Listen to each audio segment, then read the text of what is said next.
A well-crafted plot twist can take a movie from good to great. In fact, some movies are regarded as classics specifically because of twists that completely recontextualize the story. But sending the narrative in an unexpected direction sometimes just ends up making a film worse. As great as it feels to be surprised by an excellent plot twist, these movies would have been better off without them. As always, beware the spoilers ahead.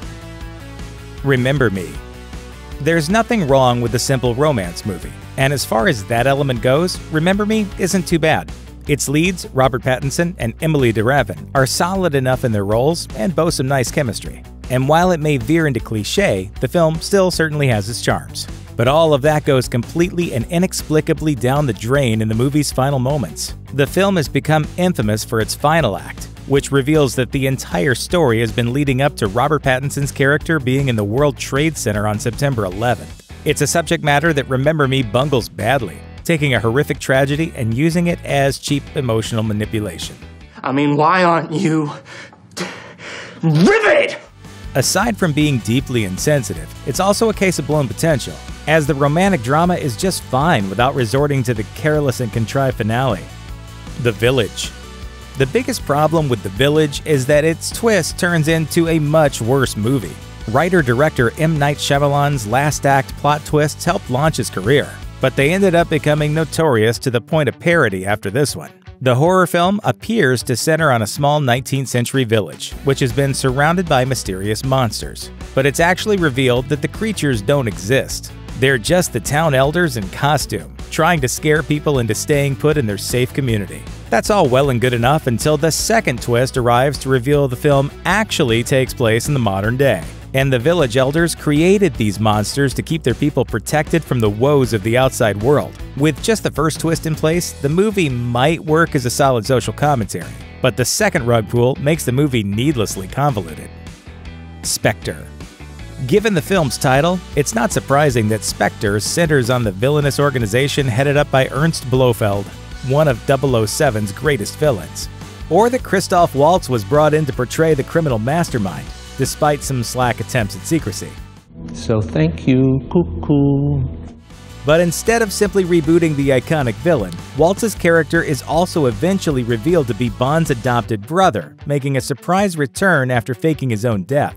The twist is completely superfluous. The original Blofeld is a force of pure evil, and he doesn't need to be tied to Bond in any way to be effective. The revelation that Bond has a secret brother who ended up orchestrating the events in the previous Daniel Craig-led Bond films strains all credibility for his run in the franchise. It was me, James, the author of all your pain. Put simply, it's a twist that twists too hard. Savages. Oliver Stone's film adaptation of Savages initially seems to end like the book, with the demise of basically every character providing a sort of closure. It also fits in well with the way the storytellers want viewers to see the three main characters. They're too wild for this world, and it only makes sense for them to go out in a blaze of glory.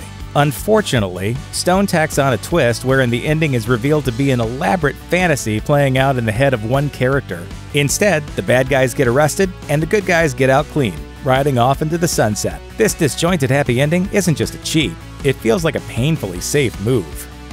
High tension. When crafting a good plot twist, it's incredibly important to consider whether it upends the plausibility of the story. Unfortunately for Alexandra Aja's High Tension, its Hail Mary of a twist ending, in which the killer is revealed to be a dissociative identity of the protagonist, sends plausibility down the drain. The film, up until that point, is a pretty straightforward slasher that stands out for its artful gore. So, why the needless twist? Shots filmed from the villain's point of view make little sense after the twist, and the film's opening is even more confusing when it's watched while knowing who the killer turns out to be. Secret Window.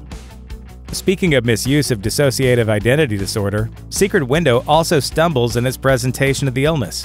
It should be a slam dunk of a movie. Based on a Stephen King short story, it's about a writer who retreats to a cabin in the woods to craft his next book, only to be confronted by a deranged stranger named Shooter, who claims he has plagiarized one of his works. You stole my story. Tensions between the two escalate and eventually turn to violence. The twist is that Shooter doesn't exist, and is instead a result of our lead's mental unwellness, which, conveniently, has never manifested in the movie until this moment. Sometimes this twist works, like with Fight Club and Primal Fear. But in Secret Window, it comes off as uninspired, which is ironic considering how much we hear about stories needing to stick the landing throughout. The only thing that matters is the ending. Scream 3. The first film in the Scream franchise features a twist that is revelatory for the horror genre. There are two culprits behind the film's slaughter spree, not just one.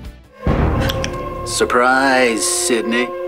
The twist is so good that it's repeated in the sequel, Scream 2, and mostly still works. For the third film, though, the filmmakers go with a new twist, and it ends up being just plain dumb.